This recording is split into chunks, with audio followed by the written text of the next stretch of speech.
So I had dental work done today. I was afraid that we wouldn't record today because of it. Yeah. And an interesting turn of events happened. You seem fine, Normally afterwards, people got some big old puffy cheeks, but you look fine. No, modern procedures have gone a long way, but speaking of procedures, so I consider myself to be a feminist. I believe that women and men are equal in most fields. There are a few things they're better at, a few things we're better at. It's how it goes. Right. But for the most part, there's no greater than on either end of these things. Right. So it was very difficult for me to encounter the very first time a female colleague was unable to do the job that their male counterpart could.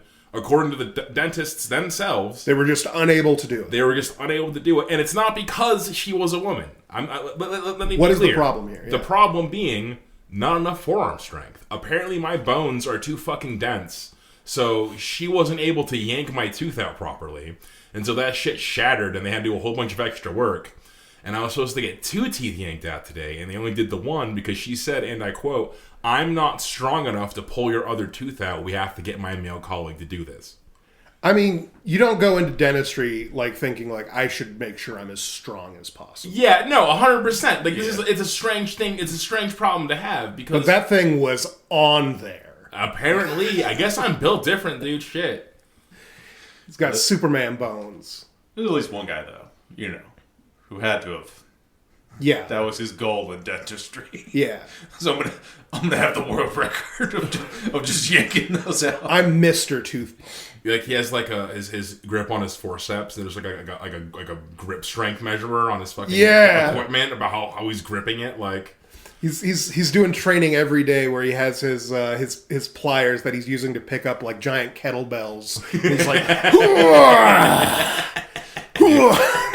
and he'd have the aura of the flower man, just overly serious for no reason. Yeah, yeah, exactly. As he's talking about yanking out your teeth, he's still flexing with his fucking. You must be truly desperate to come to me. And this is the guy they have to get my tooth out. Yeah, everyone else won't do it. It's simply not strong enough. It's got the Sword in the Stone style teeth. Crazy problem to have. I call him the Wisdom Hunter. And with that, welcome back to Scryer's Room. I am your host, Famfare. I'm Kevin. I'm Mark. And today we're going to go back into some more One Piece. Yes, we have the Alabasta Arc. Finally, we made it to Alabasta. And this is what I consider to be the end of the second part of One Piece. This is the end of the second big story beat.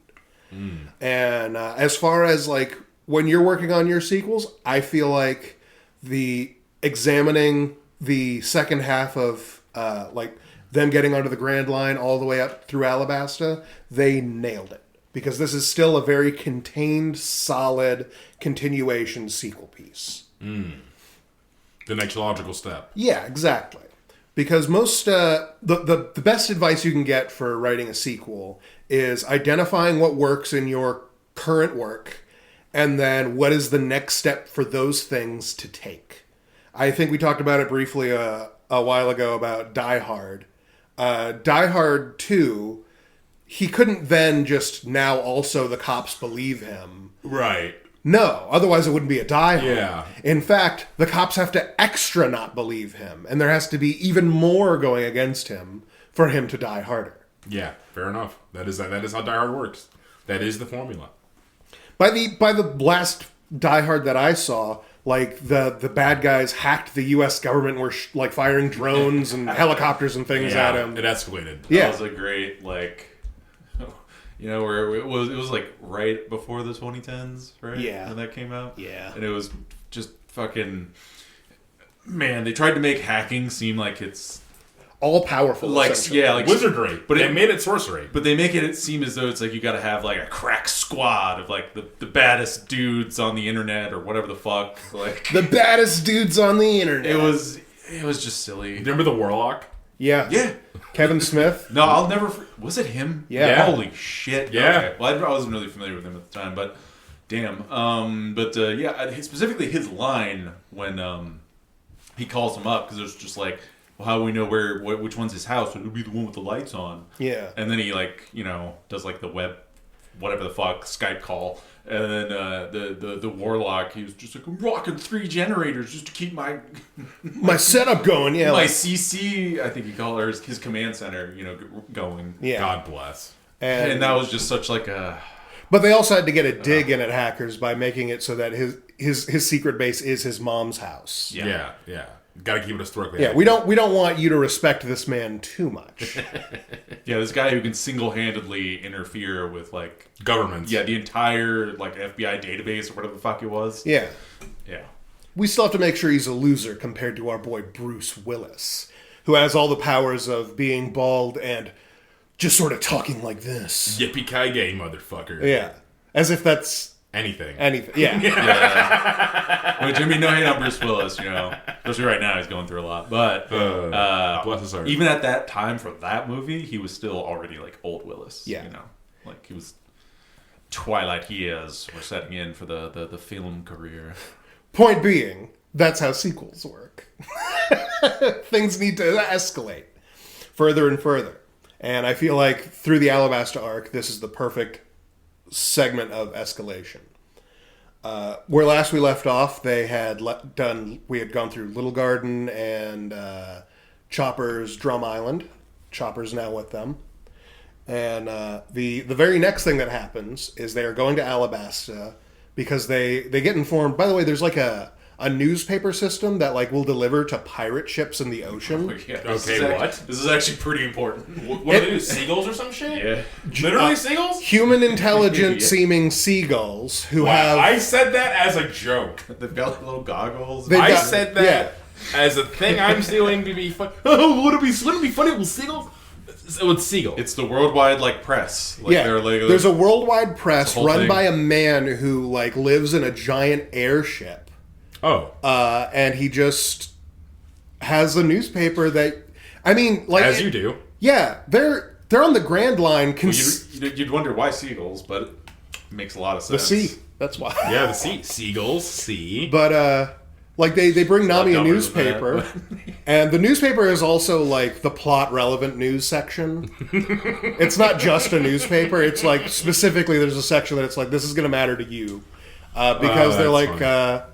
The rebellion in Alabasta is merely days away. It's going to be like a massive amount of bloodshed because the half of the royal army defected from the royalty faction and they're now part of the rebellion. And it's a good damn thing that they got their doctor here now because they gotta hurry there post haste.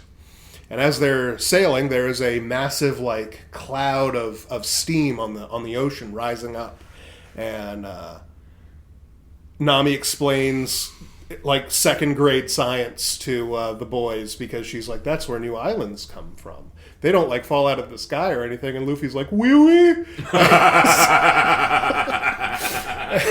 They come from volcanoes? Wow. Oh man, that's funny. But she's like, yeah, that's just like steam vent from like a underwater volcano. We need to go through it, unfortunately. And from the other side, there's Mr. Two's ship, who is currently on the lookout. They're trying to find Mr. 3 because they went to Little Garden to go, kill his ass. And they couldn't find him. So now they're like, okay, we're going to check every island between Little Garden and Alabasta for him because he's on the run now, apparently.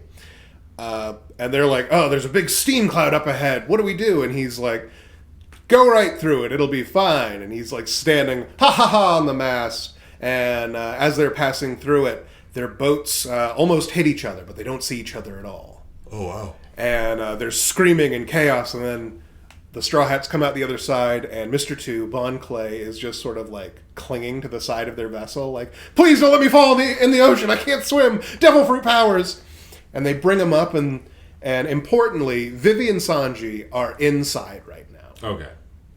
And everyone else sees what appears to be a man with makeup and a funny outfit, and they bring him on board, and he's like, I can't like thank you enough. You guys are like you guys are true numero uno, number one G's. You're the best, and I want to be your friend. And they're like, we want to be your friend as well because you have a vibe to you. You've got it. And I don't know what it is, but you, sir, you've got it. Yeah. And he's like, well, let me show you my trick because it's really cool. This is my devil fruit power. And he can touch you with one hand, and then when he touches that hand to his face, he can turn into your face and your body. Like, he fully transforms into you. Oh, wow. And then if he touches his face with his other hand, he turns back into himself. And then he can cycle through everybody he's ever done. And he's like, I can be anybody. And he goes through everybody on the ship. Why would they let him do that? Why would they let him do that? They just got tricked. They're bros. They're literally dancing around like, this guy's the coolest. And he's like, fools. I love you guys as well. What? Okay, well. No, he's genuinely doing a thing. They're friendly. They're just friends. Okay, sure. And then I don't buy it for a second. And then his boat comes along, and he's like, that's my boat, that's my guys. I have like this whole crazy mission I need to do. But like, if we ever see each other again, I want you guys to know I love you all, and you're the best, and we are friends forever. And they like have like a tearful goodbye as they're like, you're the best, Bon Clay. And he's like, you're the best, guys whose names I didn't get. And then as he is like, their boats are passing and fully like leaving each other, Vivi like comes out and is like, that was Mr. Two's ship. And they're like, who's Mr. Two? And she's like, from the Baroque Works? The bad guys? He's famously the face-stealing man who can impersonate anybody once he touches their face. And they're all like, oh, fuck! He touched all of our faces. Yeah. And she's like, why would you let that happen? Yeah, I could have told you that. What's wrong with you guys? I saw that fun coming a mile away. Oh, look, really? You could transform into us? They just thought it was cool. Look how cool that is. Wow. Really? Because at first, because he's like a, interesting looking ballerina-esque man. Yeah. And so he starts doing like, undo, like the ballerina moves, and then like, pretty sure Luffy and someone else starts doing it with him. Yeah, they're trying to do it, and he's like giving them pointers, and they're having fun. And then, like, after a minute, he's just like, I can do this also, this other really cool thing. Yeah. Check it out. But Dujin just starts, like, doing the face thing. And they're just like, that's fucking awesome. He's like, right? We're bros forever, and I will never forget this friendship. This is how con men work. They build excitement. They make you feel like that you're on their side. And then, they just fucking go to have a field day with you. Well, once Vivi, like, confirms, like, that was stupid, and now any one of us could be replaced, you assholes, Zoro, uncharacteristically, comes up with the solution right away. He's like, okay, all of us on our left arm, I will draw a symbol, and then we will cover it with a bandage. And then if there's any sort of question as to whether or not one of us is who we say we are, we like confront the person, and then the thing is, you take off the bandage to show the symbol. You don't just show the bandage. Like, you gotta fully do that. And everyone is like Zoro. That is like an incredibly well-reasoned like solution here. Are you dying? Like, what's going on? And Zoro's like, fuck you guys, whatever. And they move on. They get to Alabasta. And also, it doesn't really come up here, but I feel like it's going to be important. I feel like it matters for later that Sanji is also not seen at all by any of these people. They have no idea who he is. When we get to Alabasta, first of all, thing to let you know, Alabasta is apparently pretty important in the larger lore of One Piece. Don't know why, but it's going to come up later. Okay. It's also a desert. It is a massive desert place, just sand. It's definitely not Egypt.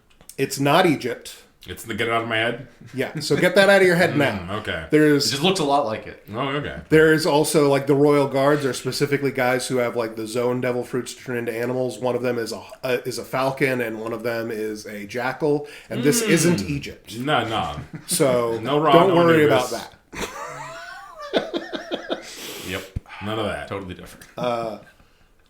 We find out very early that Crocodile is here to do his Utopia plan. That's what the Baroque Works are for. Essentially, he has been fomenting a revolution in Alabasta by manipulating the rain with an illegal, like, cloud seeding powder called dance powder. The literal rain. Yeah, the literal rain. Like, Not like the rain of not the rain of the king, That's the part rain of that it, falls from but- the sky. He has enacted a drought by manipulating, like, weather patterns. And conspicuously, the drought has lasted almost exactly as long as Crocodile has lived here, and no one put that together. Dumbasses. Because every time pirates or somebody shows up like, we're taking over this here port town now, he shows up and beats their asses, and everyone is like, "Thank you, Crocodile," and he's like, "No problem, I'm the greatest. Everyone That's loves funny. me. You all have free meals at my casino." Because he runs a massive casino called Naturally. Rainbase, which, yeah. Ironic name. That's fun. And he takes the loot that all those. Oh yeah, he pirates also is like, and I need to take all of this for. I work for the Marines, as you all know. I'm one of the pirates that does that, so I need to take all the things that they stole, and I'll be turning it over to the proper authorities. Don't you worry. And they're like, "Of course you will. We trust you implicitly, Crocodile. Because Yeah." they're like trying to chew on a rock. It's just Yeah. like, God bless you, crocodile. Bless you, sir. It's fucking silly. He also like frames the king for this whole like weather manipulation thing because everywhere else in Alabasta is like in a massive drought for the past several years, except for Alubarna, which is the capital, which has rains pretty regularly still, which, you know, doesn't look good. And then he also hired some guys to like, while moving a cart, it just like topples over and it's like full of the dance powder, and they're like, "Oh no, we dropped all of our illegal rain powder. We have to get this to the king ASAP. I hope nobody overhears me." And everyone's like, "We did overhear you. The king is a bastard man." Ah! Yeah. Natural. And Crocodile also importantly chose Alabasta. He has a Logia devil fruit. That's the devil fruit where you become an element. What do you think Crocodile becomes? Sand. He does. He Yeah. becomes sand. Yeah. God bless. He is a sand human. He can fly. Oh, Oh shit. man. Just struck my. I was trying to be. Okay, sorry. Damn, I ruined my own joke. Do you think just because he materializes out of nowhere in the desert and then he leaves behind the desiccated corpses of pirates that he's made of sand? That's ridiculous. Circumstantial at best, Tony. You know what the fuck was I thinking, man? Yeah. Crocodile also has the Would hit harder funniest. if I didn't hit my fucking microphone. Yeah. Sorry. Crocodile also has the funniest style of any pirate so far because He's just a mafia boss. he dresses like a mafia boss with like the skin of the Grinch as a fur coat, Oh man. like a big green fur coat Oh man. that he wears over his shoulders at all times, Skin him a Grinch. and then like a massive golden hook for a left hand. Is it his left hand or is Yeah. it just the hook? Okay. He has a big pirate hook hand, but it's like gold and awesome, and he just is always grimacing with a scar across his face, and they're like, "You're the best, we love you, Crocodile." So, Crocodile, in this desert with he also has the ability, the hand that he has left, if he touches anything with water in it, he can instantly desiccate it, just absorb all the moisture out of it. Pretty important. Presumably, the left hand, back when he had it, could release it. Who can say? He's a big deal. He runs his rain-based casino in the largest oasis in this whole country. And when the straw So what fruit does he have? sand fruit. And sand dictates you being able to suck up water? Some of them have bonus powers like that. Yes. Sure. Yep. Sure. It just needs to fit, like, Theme. yeah. I mean, like, Smoke can't turn into a snake and grab you, but Smoker totally gets Luffy like 3 times with that move. Luffy can't resist it at all. He just gets got every time. Fair enough. It's Who am I to question the nature of the devil fruits? yeah. What are you the devil? You don't know. If I had to, like, try to give, like, an actual answer to that, it's like it's not that you just become that element. It's you're now a human made of that element. Yeah. So it's like you're still a guy, but like you also have the properties of that thing. It could completely turn into that thing, but like in every stage in between, basically. Yeah, an important aspect of the power system of One Piece is devil fruits don't give you the power of anything. They change what you are. He's not a like a person with sand powers. He's a sand human now. Yeah, but I don't understand how being a sand human dictates being able to control moisture. Sand is very dry. It's like That's all I got. He can make more sand with it by desiccating anything. I tried to what I was trying to say is that like there's still like people and that like, you know, they still need to like eat and like drink water and like they're just not like sand now and like good forever, you know. Yeah, it's just like they still have like all the needs of a regular ass human being. Yeah. When the Straw Hats first get into Alabasta, they pull up to the port, and Vivi, her immediate plan, she's like, I'm the princess.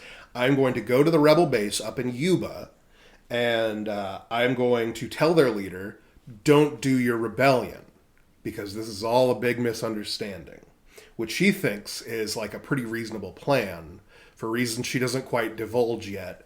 And Luffy, because he is like on a 10-chapter lag on thinking things through, is like, sure, fine, whatever. Based. So the actual like geography of this island is kind of important. On the island, it's sort of split in half but by like a massive river. And on one side, if you go 2 days north through the desert, you'll get to the capital, Alabasta. And then on the western side, if you go 2 days north, you'll get to Rain Base, which is Crocodile's thing. And then between Rain Base, and they're like mirrored on either side. Rain Base and Alabasta are essentially like in the same spot on opposite sides. And they're about like half a day between each other if you could like go on a straight line between them. Okay. They're going to go to Yuba, which is just below Rain Base, because that's where the rebels are all hanging out. And they first go to a town to get like supplies for their desert trip, and they get to meet somebody who's looking for Luffy. That would be Ace, his brother, showed up. Wow. Yeah, he's like, Luffy, it's me. Well, first they find him and they think he's dead. Because he was eating at a restaurant and then he passed out into his own food. And there's like a scorpion or something that like if it gets you or a fruit that if you eat it in the desert, like when you're thirsty, like 2 days later you die and then you just start to exude poison. Oh man. And so he One Piece just has all these fucking hazards, dude. Holy shit. One Piece is great. It varies by island. It varies by island. This is the fruit that if you eat you become a poisoned bush. Like the fuck? Yeah. You'll die and then poison will emanate from your body. So nobody's bothering the passed out pirate. It's desert island, not Egypt, you know? Yeah. These things happen. I guess, dude. Holy shit. When Luffy goes to like go get food, he sort of ignores the passed out man at the bar that everyone is like, that guy's dying. And he's like, I need food immediately. And then somebody else that we remember from a while ago is there as well. Smoker is there, and he's like, I finally got you, Straw Hat. Wow. Oh, shit. Damn. Whoa. And then he looks right next to Luffy, and he's like, is that the 2nd Division captain of the Whitebeard Pirates, Fire Fist Ace? Why are you both here? And then Ace finally wakes up and is like, oh shit. Hey everybody, how's it going? Luffy, I'm so happy to see you. And they have like a brief reunion right there, and he's like, Luffy, go ahead and start running because I have to go fight the Smoke Guy for a minute. And Smoker is like, what are you doing here? And Ace is like, I'm on like a side quest thing that's gonna matter in like 300 chapters. Don't worry about it right now. I'm hunting Blackbeard. And he's like, I don't know who that is. And he's like, well, it doesn't really matter because you're Smoke and I'm Fire. I'm pretty sure that I win. A lot of devil fruits have like a rock, paper, scissors quality to them like that, where if you just have the better version of that fruit, their powers don't work on you. Or, you know, if you have like a specific thing that like obviously counters it. Yeah. Yeah, one I'm waiting for that I know happens because why wouldn't it? Lightning through fruit. Oh, he's such a big deal. He's made of lightning. How do we beat him? And Luffy's made of rubber. Yeah. I know that's going to happen. Yeah. If Oda didn't do that, he's bad at writing. It's really funny when that does happen because Luffy doesn't put that together. Of course he doesn't. Luffy is They're not going to bring it up once. Luffy the whole time is like, he's really dangerous. I'm going to have to really fucking get him. I bet they gas it up like it's going to be a big altercation, and then the second he hits Luffy, it's like, Brant. Yeah. Yeah, that's how I'd write that. It was great. That's how I'd write that. But like Luffy's reaction is just like, well, everyone's worried about it. He's such a bitch. Yeah. And then, you know, lightning. He's completely missing the point. That's good. He doesn't understand, like, you know, science, like conductivity of like materials. You know, someone would explain it to Luffy, and Luffy's response would be, "Shut up, science, bitch." Yeah, shut up, science, bitch. You can't even make Eye more smarter. But Ace basically tells Luffy, like, you guys go start running. I'm gonna go do a thing, and they rush back to their ship because they're going to sail to the other side of the river so they can go up to Yuba. But when they get out to their ship, I mean, Smoker knew they were there, and then he also called in that the 2nd Division captain of the Whitebeard pirate fleet is here. So every Marine in the area showed up. This place is swarming with Marines in the harbor. And the Straw Hats, it doesn't look like it's going to go too well for them. Yeah, it sounds pretty rough. Until Ace shows up and is like, oh no, I'm just going to... My powers are fire. I'm going to rocket boost you over to the other side, and also it's going to blow them up. Pretty good move. It was a great move. And then he hands Luffy a piece of paper and is like, take this. It'll matter in 6 arcs. Oh, wow. Yeah. And Ace continues the trend of people just having sick one-person dinghies. Yes. Every person who has a boat or something powered by their devil fruit that rocks so hard. He has like a surfboard boat that has an engine in the bottom that he just fires like his flame out of his heels into, and it just rockets him forward. That's sick. And that's just, yeah. That's just his like, mode of movement. If he has to get around by himself, just rocket boat. Just cruising. Rocket boat. I love it. Ace is very cool. He also has like a really conspicuous knife that when I first read it, I was like, that knife is super gonna matter. It doesn't. It's just like his favorite, I guess, or something, because it's just on his hip and he's like, sick, right? And that's it. It doesn't come up again, so don't even think about it. Okay. It's just his knife. Yeah, it's just his knife in case he needs to knife something. That's kind of Ace's whole outfit. Like, he looks cool, but it's just sort of like, yeah. If you're looking for any deeper meaning, it's not there. Presumably, in like the little Ace side story thing that got made, it would be like expounded on. I haven't read that yet. Yeah, me either. So they go to the other side, and they're gonna go up to Yuba. But first, there's a bunch of these fucking mean ass dugongs in the river. A dugong. Yeah, really? You know, like a pissed off manatee. Yeah. But they like Usopp walks up to them, and they put up their dukes, and Usopp's like, Oh shit! They're ready to scrap? Usopp's I like, thought you meant they were like barking at him. They're like ready to fight? yeah, Yo. and Usopp's like, look at how cute they are, and they beat the shit out of Usopp.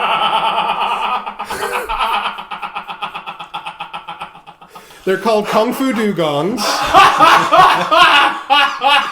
Yeah. Look at how cute they are! Ah! You can almost expect on every island to have some sort of weird animal that doesn't make any sense. Yeah. Like Drum Island had the bunny yetis. Yeah, that surf down like avalanches and But shit. why are the dugongs violent? Well, It's hard out here in the desert. yeah. You're a dugong. You gotta be ready to swing.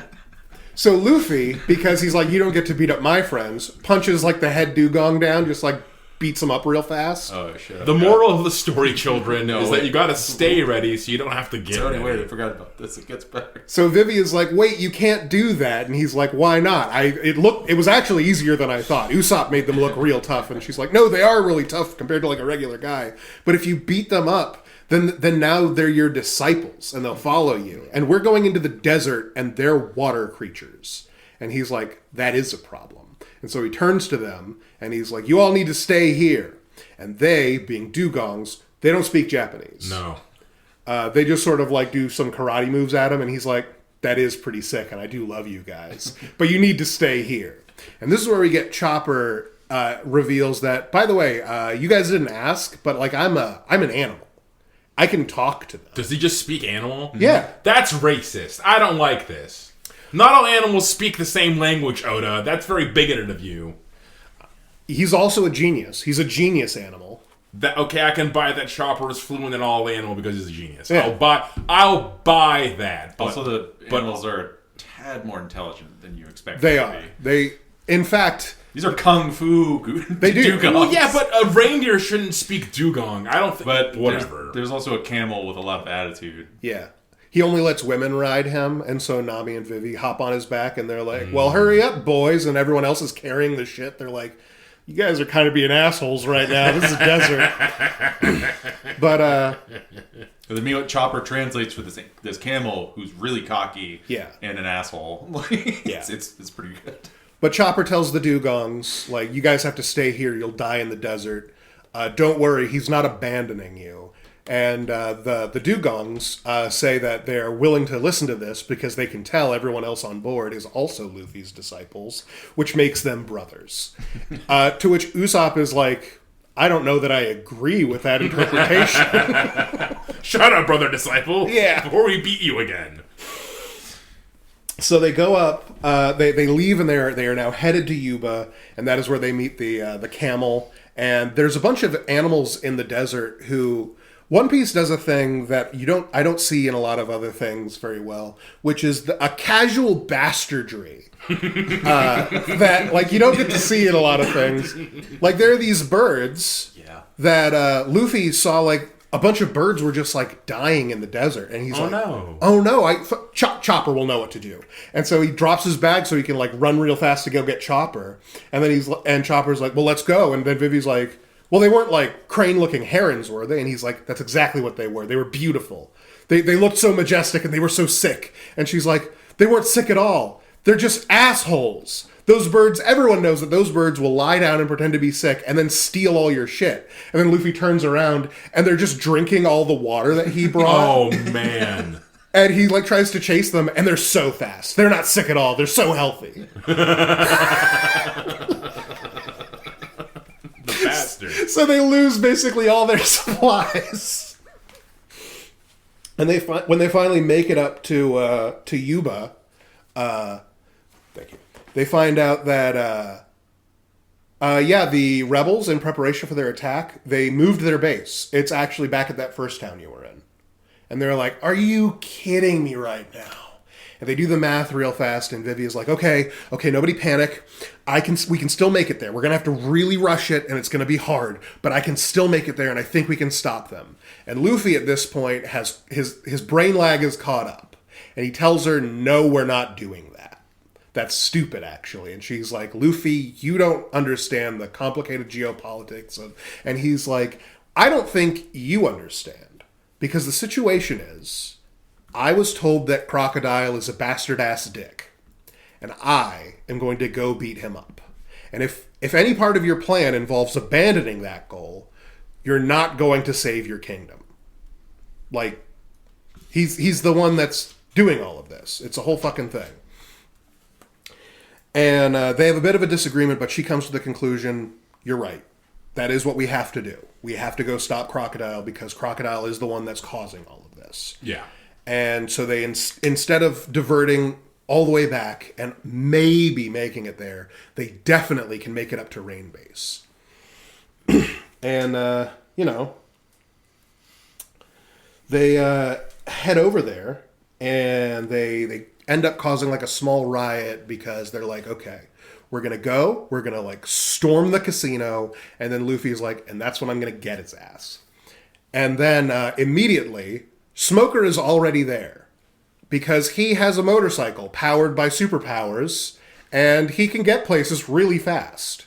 And he's like, I knew you'd be coming here, Straw Hat Luffy. And Luffy's like, fuck! And so they come up with a plan quickly. They're going to split into teams, and they're going to go different paths, and then they're going to all converge and break into the casino. And that devolves into a riot almost immediately. Yeah, I was going to say, I did something a good plan. It was effective in that they made it. Mm. However, it did result in everyone being captured. Oh, there you go. And because doesn't he have also like, so I mean, I drew the comparison between Crocodile and the Claw. Doesn't he have Inspector Gadget style traps? Yeah. In the floor, just he just drops them into a cage made out of sea stone. Oh, there you go. Which he's just a more badass the Claw. Is this when they introduced Sea Prism Stone? This is the introduction of the Sea Prism Stone. Okay, yes, yeah. Because they are informed that it is as strong or stronger than steel. It saps the powers out of Devil Fruit users. Smoker also is like, that's why I was able to beat the shit out of you with my. I think it's called a jete. That's his big weapon. Okay. His big pokey stick. And Luffy is like, the Fiend! Well, it's okay, I'm still super strong. And then he goes to punch it, and he's like, my strength! How could this be happening? And he's like, it's Sea Prism Stone. And Zoro is like, and it's also as hard as metal, which is also what my swords are made out of, so I can't cut it. In fact, the only person that could really handle this is Sanji. Unfortunately, Chopper and Sanji didn't make it into the casino before the casino got put on lockdown. They're stuck outside. So, Crocodile, because he's a dick, basically tells Vivi, if you want to save your friends, because she's outside of the cage, if you want to save your friends, this is the key to the cage. And he throws it down into his big evil gator pit, where previously Mr. 3 had shown up and was like, I'm back, I'm sorry I failed the mission. And he's like, don't be sorry, be fed to alligators. And he fed him to alligators. He got his ass. And he's got like the one from the Peter Pan movie, the giant ass. Yeah. Oh, they're called banana crocodiles. They have a small banana-shaped growth on their head, and they're the size of a school bus. Jesus fucking Christ, what do you mean? He has it's hard out here in the desert. He has like 10 of them. Wow. Because Rain Base is a massive oasis where it can support them, I guess. And he feeds the key, and he's like, if you want the key, you're going to have to go find that crocodile and get the key out of it. And while you're doing that, I'm going to go ahead because my rebellion thing is going to be kicking off any minute here. By the way, you were totally right. I'm the bad guy. Blah, blah, blah. And Vivi is armed with only a tiny blade that is mounted to her pinky. Okay. And what we have seen, menacing, the ability to lose every fight she's ever been in. There you go. Pretty good move. Yeah, even in her flashbacks. Because that's pretty impressive. Even mounted on her chocobo duck. Yeah. Yeah, she still loses. She loses every time. With her pinky knife. Yeah. In her flashbacks, like that duck is fast. Oh yeah. Technically speaking, the species of duck that she rides is the fastest animal in Alabasta. The second fastest animal is a subspecies of banana crocodile that has like an F1 style like car, like the fins that they have on its nose and on its tail that are get the fuck out. That are also bananas. Get the fuck out of here. Yeah. Okay, man, whatever. Makes it more aerodynamic. Yeah. Whatever, man. So Crocodile is like ready to get going and things are seeming dire. But then the phone rings in, like, his secret lair. And he's like, that's my guys outside who are informing me that things are, like, kicking off. By the way, Vivi, I'll answer this in front of you to be a dick. And he answers the phone, and over the phone, this is the shitty restaurant. And he's like, you bitch, it was you! And he flashes back to when he threw Mr. 3 into the gator pit. And Mr. 3 was like, I'm sorry that I failed. I understand why you tried to kill me.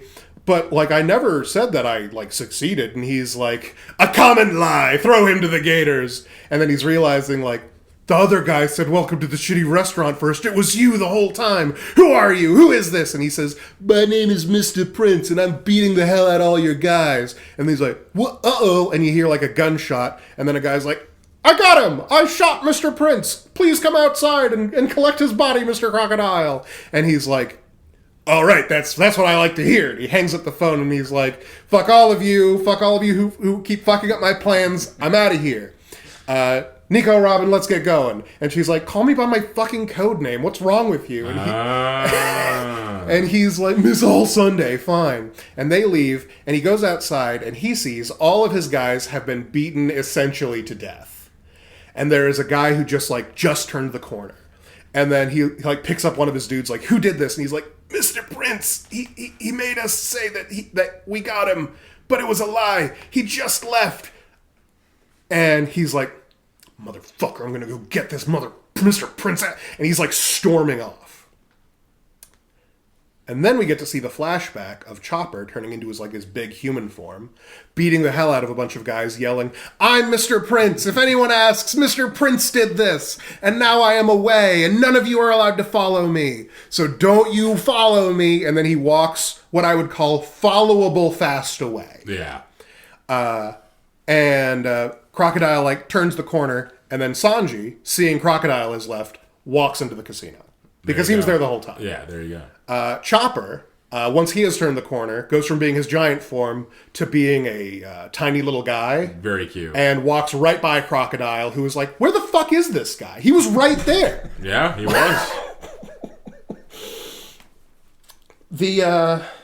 The amount of times that Crocodile gets got like this... By some Bugs Bunny cartoon shit. He's the most serious villain we've had yet, and they just Bugs Bunny his ass. I love it. It's good. Because he makes, like, no excuses. He's just like, no, I'm evil. Like, straight up. I'm definitely a bad guy. I am, I'm all about just, like, stealing all the money. I don't care about, mass death, whatever, starvation. As long as I gain, who cares? Yeah. And everyone's just like, wow, that's fucked up, that's man. really mean. Yeah, it is. It is really mean. Yeah. And he's super serious, and then all of a sudden, Bugs Bunny tactics, walk right by him. Welcome to the shitty restaurant. Also, the One Piece laughs. His is also very dumb. Everyone, if you're a main character in One Piece, you can tell because you'll have a unique laugh where you'll be like, za, za, za, za, za, or something. Yeah. Obviously, it sounds more convincing when a voice actor actually cares about doing it. Yeah, there you go. But, like, his unique laugh is he's just evil. Yeah. There's not, like, a sense of levity to it. There's no emotion in it. No, it's in the anime. If I had to, the best impression I could do would just be It's that. Just no change in, like, oh, fuck. Like how fast he's doing it and, like, no the tone. That's it. It's just. So his mouth, like, barely moves. Yeah. It's very weird. Sanji comes Sinister, in though. and reminds us that, like, he kicked a bunch of dinosaurs to death, like, 2 days ago. Hell yeah. He stomps the shit out of all these giant alligators with, like, relative ease. And then Crocodile, when he, like, turns around and is like, fuck it, I'm not dealing with this anymore, and he, like, goes to, like, continue his plan, he also confirms to Nico Robin, it doesn't matter if they get the key. That's not the key. You think I'm giving away real keys like that? It's bullshit. It's a lie. They're going to drown down there because I set the self-destruct sequence on, and now the entire area is flooding. Dun, dun, dun. And then all but turns to the camera, and it's just like, I'm very evil. I'm straight up evil. There's not going to be a buggy turnaround for me. I'm just a bad guy. And then Sanji, having kicked all these alligators to death, or crocodiles, I guess, they get the key, and then, importantly, also a giant white ball, which then melts, and it's Mr. 3. He survived. Oh. I lived, bitch! And he's all desiccated because Crocodile, like, sucked all the water out of him before he threw him to the crocodiles. And he's like, I'm still alive. Don't ever kill me. I'm the greatest. And Sanji's like, why don't you make a key for this cage before I kick you to death? And he's like, for you, anything. And once Luffy is free, he immediately goes outside and is like, Crocodile, I've come to beat the shit out of you. And Crocodile's like, and he starts going into an evil speech. And importantly, I think this evil speech was rehearsed. Because every time he gets into it, Luffy punches him in the face, and he's a sand person. So he just, like, disperses into sand because Luffy can't hurt him, rather. And then that interrupts him, and he has to start the speech over. And every time he's like, you just don't understand, Straw. Understand, Straw Hat. It's not about how you... And every single time. I love that. Until eventually he's like... That's a good bit. Stop it! Okay? A fucking second! That's good. Until Luffy is like, I've got him on the ropes now, I can tell. And so Crocodile impales him entirely with his golden pirate hook hand. And Luffy is like, oh, this is bad! That'll do it. It's being Pointy stabbed. parts. Yeah, it's not good. And Crocodile is like, okay, I'm also going to suck a bunch of your water out, and you're bleeding quite a lot because you can't be stabbed in the body fully all the way through and lifted, and anything's good. And Luffy's like, I'm giving you one last chance to surrender. And he's like, that's very fun. And then he puts him into the sand, and then buries him up to his neck and, like, packs the sand in all dense so he can't move. And he's like, you're going to bleed out here in the desert now. Goodbye. And he turns to walk away. He fucks off, and Luffy's like, I'm gonna get you. You don't even know. Coward. To the end. To the end. I love it. And then Miss All Sunday shows up. Nico Robin. And she's like, what are you doing? What are you doing here? Why are you doing this? And he's like, it's the right thing to do. It's for my friends. I'm gonna kill his ass. I can do it. I know it. And she's like, you can't, though. And he's like, yes, I can. And she's like, You're interesting. I'll give you that. And so she uses her power. She digs him out. And then she leaves him. And then she gets on her F1 alligator monster, and she's like, I'm going to go to the... I still have a job to do. I'm still a bad guy. Yeah. And she fucks off. But she saved him first. And everyone else comes outside, and they're like, oof, Luffy, they really got... Well, they all fuck off as well, because they ran, like, right away. As Luffy went to go fight Crocodile, they're like, we have to get to the capital. And then one of the royal guards, the guy who's a falcon, shows up and sees that Luffy is truly trying to protect this place, and he helps him. And he even flies Luffy to the battle later. Very nice stuff. Especially because Luffy now thinks, I know how to hit him. I know how to do it now. The Straw Hats, besides Sans Luffy, all load up onto a giant crab that Chopper met. Oh, wait, I want to guess to see if I know if they know how to beat him. They get him wet first? Precisely. I'm a big brain man. Because you see, when Luffy was all impaled and stuff, it also broke the water jug on his neck, and it got Crocodile's arm all wet. And when he grabbed his arm, like, I can lift myself off, he was able to actually grab his arm and grip it hard enough that Crocodile was like, ow, bitch, stop that. And yeah, so he's like, I know how to do it.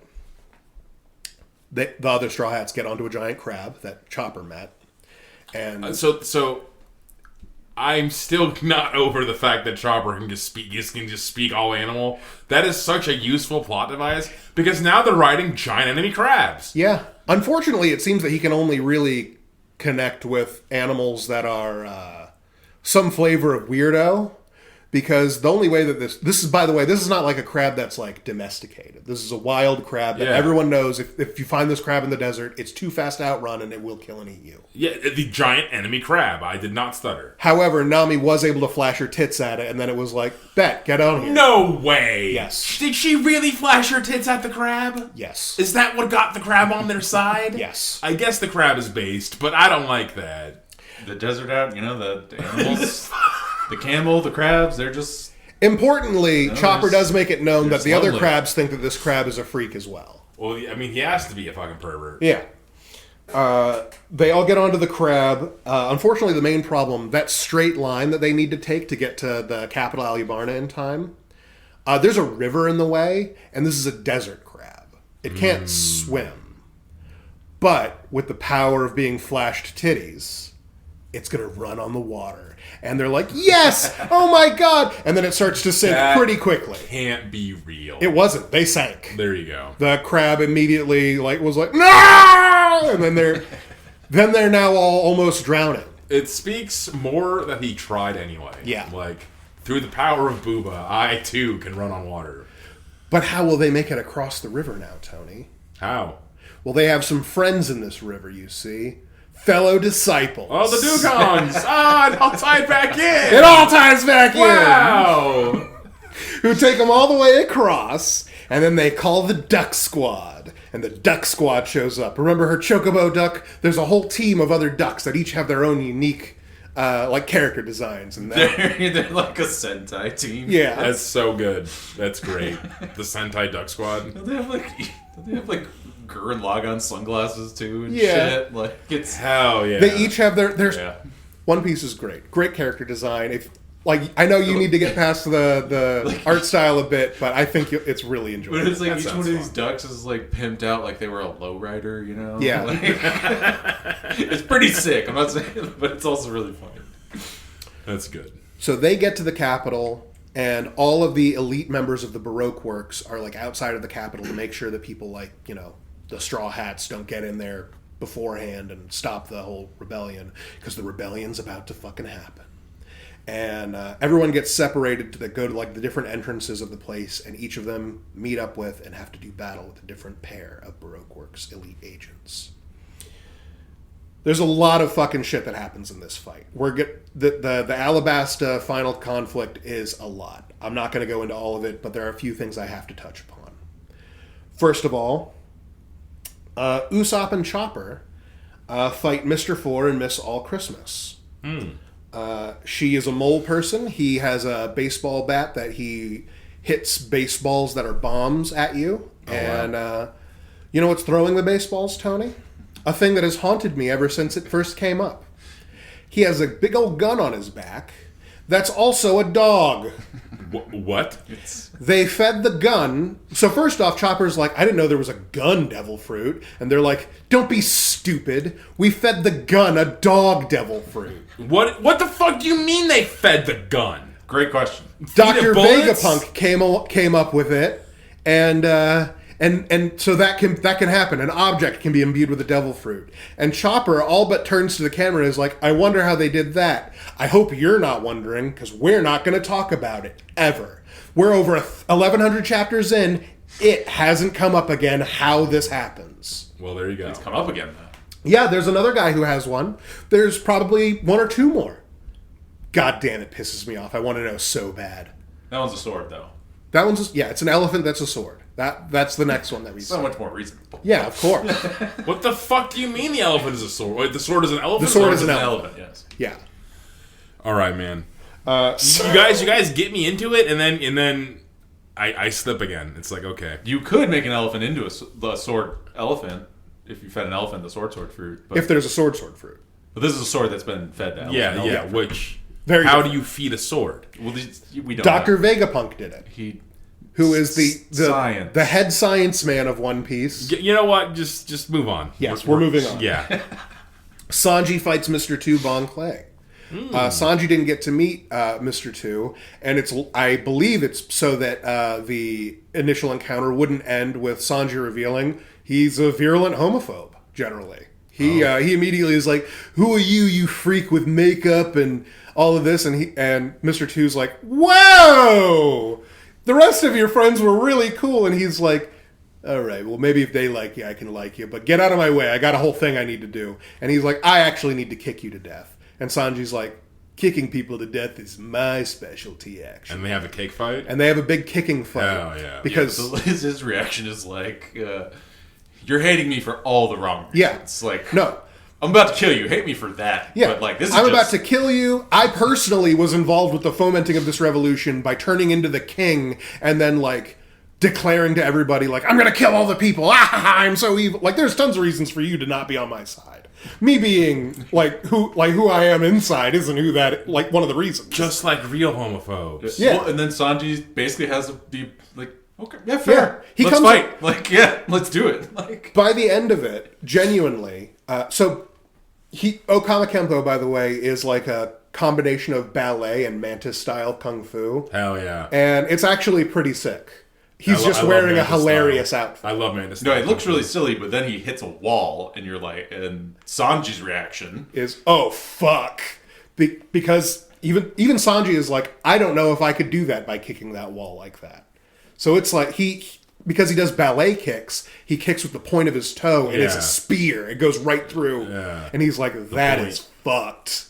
and he punched a perfect Round hole. Yeah. in the side of a building. Oh, man. Yeah. And Sanji wasn't taking him seriously, and then he's like, oh. Okay, then. And by the end of the fight, however, Mr. 2's like, go on then, finish me off. And Sanji's like, I've had a change of heart. Maybe all boobs aren't so bad. Oh, and man. He's like, really? You're not going to do anything? And he's like, I regret doing that joke, actually. but Sanji's the homophobe here. So That's whatever. on him, not you. but, You're just calling it how it is. But Sanji's like, yeah. And then he doesn't finish him off, but he does, like, kick him unconscious. And he's like, so I'm not going to, I won't kick you to death. I'll just kick you unconscious. Then he fucks off. And then we have Zoro and Nami, who are probably, aside from Luffy, the strongest person and then the weakest person on the crew. And they are fighting Mr. One and his partner, who is Miss Doublefinger. And Double finger. they are the most dangerous members of the Baroque Works. They're the assassin pair. Yeah. Miss Doublefinger is a spike person. She can make spikes come from her entire body. She's got all the power. She's a better version of Lust from Full Metal Alchemist. Oh, okay. Because she does the finger spear move, and it is equally unstoppable. Like, it is straight up, but she can do that from anywhere on her body. And Nami has to fight her. But luckily, Usopp made a weapon for her. because she's like, I can't just be relying on you guys all the time. And he messed with her staff to make the Climatact. And on one of them, if you swing it, it makes like bubbles of cold air. One of them makes bubbles of hot air. And he tells her all these different moves that he like gives her like an instruction booklet of like, this is real technology here. And like there's like weapon modes and everything, but they're not ready by the time they get to Alabasta. And he did not inform her they weren't ready. They mostly do like dumb little like party tricks. Like they make like little fountains come up and like little birds on like extending arms. However, with her knowledge of weather and the ability to make little bubbles of hot and cold air, she is able to eventually turn this into hitting her with lightning. Oh man, that's a pretty good move. Nami is extremely blessed in this particular fight. And she uses her intelligence and her weather knowledge, all of her navigatorly abilities to win. And she is like very acrobatic and stuff. Yeah, like, no, but she can't like hit you really hard or anything. But she can like flip around and shit. Which is useful because Miss Doublefinger would have just straight up executed her otherwise. That's what she was after. Mr. One, however, is fighting Zoro, and Mr. One has the blade fruit power. His entire body is blades, which means all of him is metal hard. And Zoro is like, I have just had like 3 arcs in a row where me not being able to cut through metal has really fucked me up. I guess I have to figure it out or die now. And Mr. One's like, you're probably going to die. Not to be a dick, you're going to die. And he does like super cool kung fu moves where his body is like the edges of his body is turning into blades. And he cuts Zoro the fuck up. Oh, man. And knocks him into a building, and then he's like cutting all the supports out of the building, and Zoro has a flashback to his sensei, who is telling him like what real mastery of a sword is being able to cut what you want to cut and not cut what you don't want to cut. And he shows Zoro like as he like moves his sword as fast as he can, it hits a piece of paper and it just folds the paper. It doesn't cut through it. And then he gently moves his sword down and it cuts through the stone beneath. And Zoro's like, that's what I have to do. I have to find it. He looks within himself, and as the building is falling on him, Mr. One's like, okay, he's dead now. I cut him to pieces, and then I dropped a building on him. But then as the smoke clears, Zoro is standing there. No rubble hit him, because he could hear the voice of all things, the breath of the stones of the building, the breath of the iron in his swords, the breath of the ground, and he was able to just step where the stones wouldn't fall. And he pulls out his sword, and he cuts down Mr. One. Oh, wow. This is the first thing where I'm concrete saying this is the introduction of hockey. Of hockey. Yeah, I was going to say he just did some jutsu shit. Yeah. That's literally observation hockey, feeling like the world around you, and like armament hockey, being able to cut through metal is like a thing. And Zoro is then like, I hope I don't need to do that again. I have like 2 ounces of blood left in my body. And then he runs off to go continue the actual fight. The war, I guess, the rebellion. Yeah. Luffy goes to fight Crocodile, and he's like, round 2, bitch, and he's got like a big old barrel of water on his back, and every time that he goes to punch him, he like sprays down his fist first, and bow, hits Crocodile, and Crocodile's like, okay, so you figured it out. However, it's not going to help you that much, because he can still desiccate and remove water. Yeah. And so they have a big old fight, until eventually Luffy just is like, well, if you're going to just punch the barrel and break it so it leaks, I'll just drink all the water so it's inside me. And so he drinks it and he's like, now I'm water Luffy. And he's just got like a big cartoony, like inflated belly of water. That's leaking because he has a hole in him still from the hook. Wow. Yeah. He's cartoon style. Yeah. And Crocodile's like, that's very cute. However, I'm a serious bad guy. And then he grabs him with his desiccating hand and is like, I'm going to take all the water out of you instantaneously now. And Luffy, thinking quickly, spits all of the water straight up in a giant blob. And then he gets completely dried out, desiccated, and dropped into the desert. And he like, all slow. Like that's funny, like falling like a sheet, yeah. Yeah. And Crocodile's like, okay, Miss All Sunday, Nico Robin, and the King, who he has captured. He's like, okay, now it's time for the actual evil plan stuff to go on. We're going to go into the catacombs now. And as he leaves, the water falls back down and hits Luffy, and he's rehydrated, and he's like, all right, 3rd time's the charm. I'm going to get him this time. And he chases him down into the catacombs, and here is where Crocodile reveals the plan, Project Utopia, to the king. He's like, you know how like I was a great pirate and then the government came and said either you work for us or we'll kill you, and then now I work for the government? And he's like, yeah, I hate the government so damn bad, and I'm pretty sure that I could make a utopian country, but I can't have, I mean, most countries already have like rulers and people in them, which is a pain in the ass. And then on top of that, the government just doesn't let you make a utopia country that's not under their control. So, you know, I need something that lets me be independent to run my utopia, which is why I came here to Alabasta. 1, you're a desert. I can take over your country like nothing. It's easy. 2, there's an ancient weapon beneath the capital here in these catacombs. The ancient weapon, Pluton. A giant warship that from 800 years ago, capable of destroying an entire island with only 1 cannon blast. Okay, so hold up. Hold the phone real quick. Yeah. We're pretty late into the episode, but I'm going to have to take a moment here to bring something up here. You had mentioned that you believe One Piece is actually sci-fi. Yes. And now you're making a convincing argument by just throwing out this random fact that from the prehistory, or there's just a giant, like, is it a ship or a spaceship? So nobody knows what it looks like or what it is. They know it is a ship with cannons that can destroy islands. Supposedly. That sounds like a spaceship to me. That's one of the great weapons. But whatever, yeah. That's one of the great weapons of the ancient world. How curious, right? How fucking curious, yeah. So he's like, this is like my whole plan. I need that ship because once I have that, I can basically point it at the government, say, leave me alone. And I get to be my own power. I'm going to take over your country once I get rid of you. And also, I'm going to get rid of those rebels up there because it turns out, I guess all the countries have like an evil Bowser tower with a cannon pointed at, like directly at the citizenry with like a city-destroying bomb in them. God because bless. He also has one that he has taken over. Just being ready to pull the trigger. Yeah. And this is also why Nico Robin is part of this plan. That's why she's Miss All Sunday. Her powers are pretty good, but like a lot of other people have really good powers too. What she's important about is down in the catacombs, they believe that Pluton is down there, but more importantly, the specific location of Pluton, if it's not there, is written on the poneglyph. And the poneglyph is a giant stone block made by people many hundreds of years ago that is apparently indestructible by modern means, and on it will be recorded secret information in a language that only those with the greatest mastery of forbidden lore can read. And Nico Robin is such a person.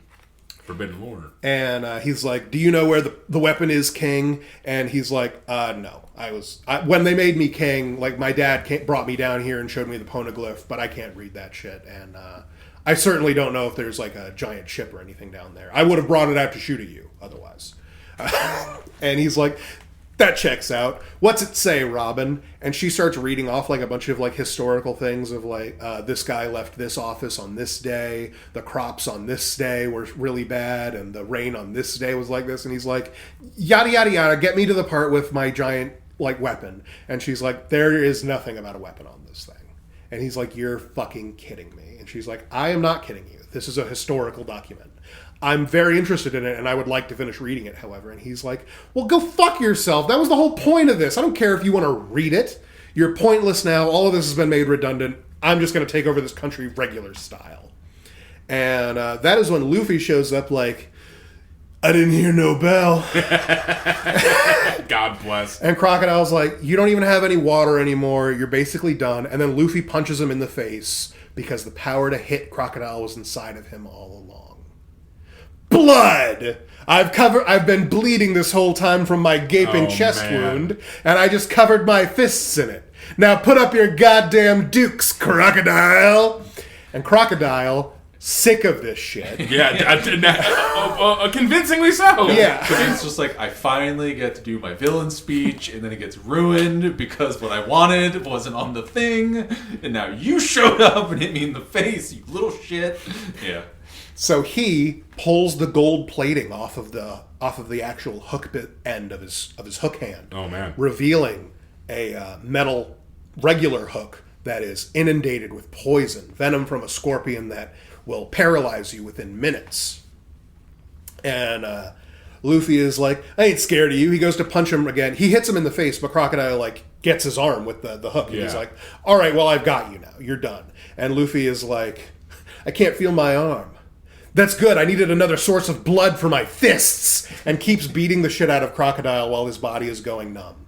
And Crocodile in his head is like, why are you continuing on? And the final fight is essentially Luffy beats the hell out of him so bad, he launches him up through the catacombs, through the castle, and straight up into the sky, where Crocodile presumably bursts with all of the moisture that he has absorbed. Oh, man. Because a massive rain comes over Alabasta. Aww. And all of the rebels stop fighting.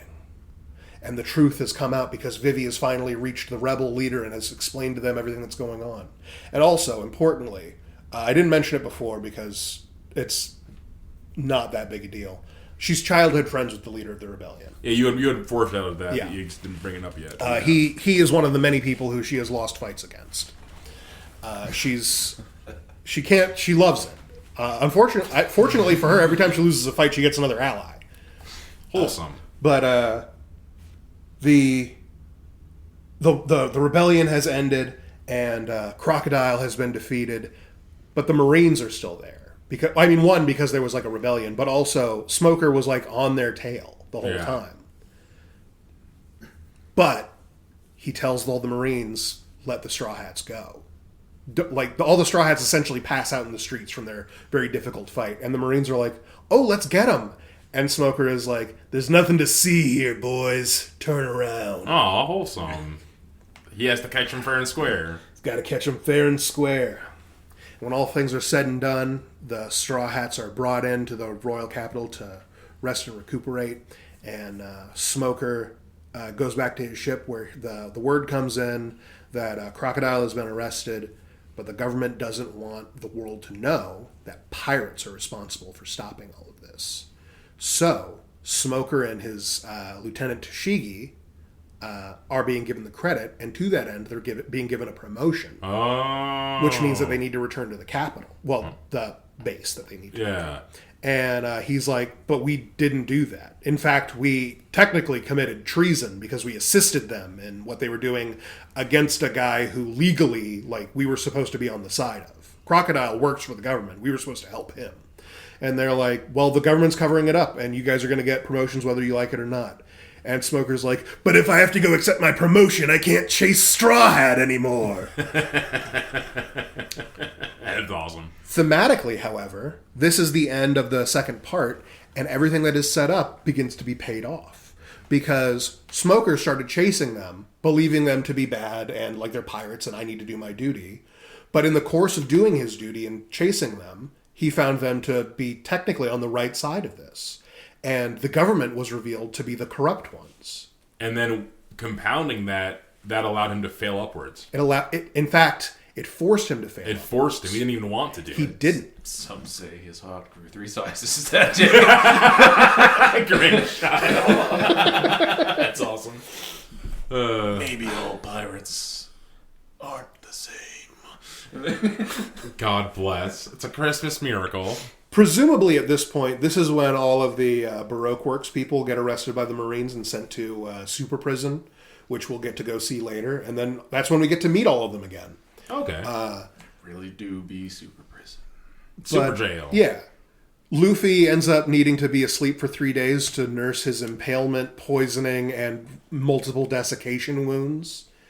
While everyone else just sort of parties around and, enjoys their time there. They're not partying. Most of them are very dying. And at the end of the 3 days, they feast, and everybody's having such a great time, and everyone's like, these pirates aren't so bad. But, they gotta go. The Marines aren't going to wait for them forever. They're not going to, eventually they're going to storm this place because they know we're being harbored. Mm-hmm. And then your king could be, arrested, and that would be a whole fucking thing. And Vivi is like, but we're friends now. And Luffy is like, well, do you want to be a fucking pirate? And she's like, yeah. And yeah? And he's like, well, I don't know if you've heard, but there's a pirate crew that's leaving here in just a few hours. So if you want to come, we're leaving in a couple hours. And she's like, I think I might take you up on that. And Luffy is like, do what you will. I trust in your judgment. And they go to leave, and Vivi comes out to meet them. She rides her duck out there as if she's like escaping the castle, and all of her guards are chasing her like, no, you can't go, be a pirate. And it's just to bid them farewell. She has to be a princess. The place where she can do the most good is here. She can't go be a pirate with you guys. And Luffy is kind of like, I understand. Truly, you are one of our Nakama. And they undo the bandages because we didn't get to see the symbol on their arm. And they all raise their left arm because this is the symbol of our friendship. The thing that we put on all of us so that Bon Clay couldn't impersonate all of us. This is what it means. We are allies. And we're really friends. And it hits like it hits like extra hard because it's like they've sailed off, so it's like now they got eyes on them or something. Yeah. So they can't like acknowledge her. Yeah. As like, we're friends. Like she's waving to us, friendly. Mm-hmm. And so they just do they all turn their back. Yeah, they do the anime like turn around and then they put their fist up with the symbol, Aww. Yeah. And then she's like, she does, Yeah. Aww. Her duck does it too. Oh, the duck has one? Yeah, I forgot. Can the guy turn into the duck? Maybe. Oh man. Dangerous power. And they're like, that was good. This was a good arc. Alabasta was fun. Fighting all those guys, this was good. And then they all turn around, and Nico Robin is on their boat like, hey guys, I heard that you had an open position on your pirate crew. And they're like, you're a bad guy. And she's like, we're pirates. We're all bad guys. I put away my evil Dolly Parton outfit. I'm just in a regular cowboy slut outfit now. She really does wear her cowboy slut outfit. That is what that is. I want to be one of you guys. And Luffy is like, no, wait. She's cool. She is cool. And that is the end of the Alabasta arc. Yay! Roll credits. Yeah. It's good. It's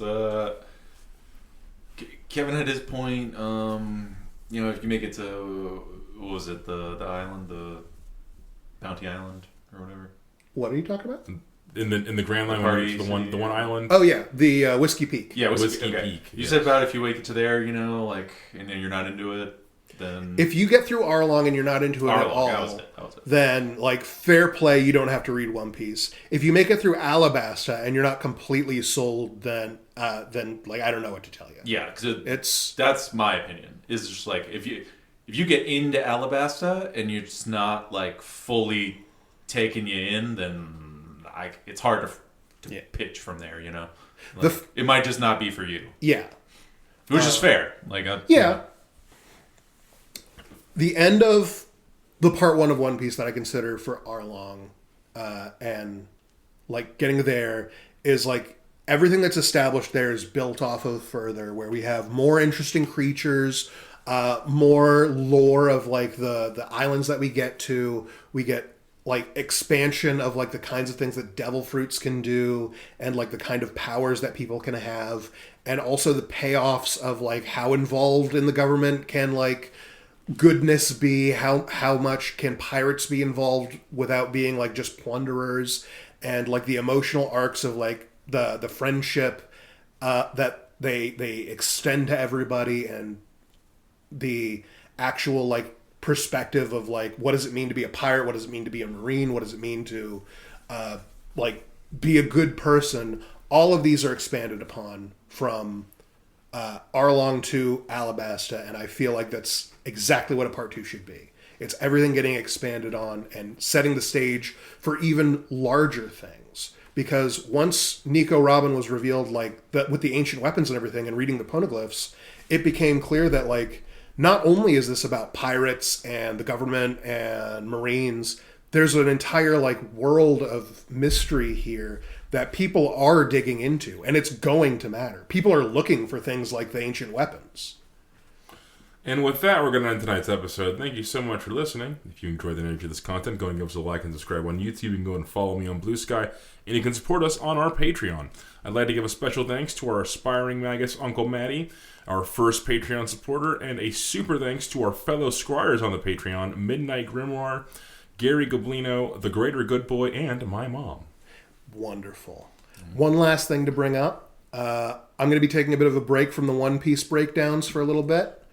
I think next time we're going to be talking about some D&D stuff. Specifically, we got Mario on something. I'm going to give a brief history of Vecna, and just because it'll be around that time, I'll tie it into Stranger Things. Yeah. And with that, have a great night. Good night, everybody. Bye.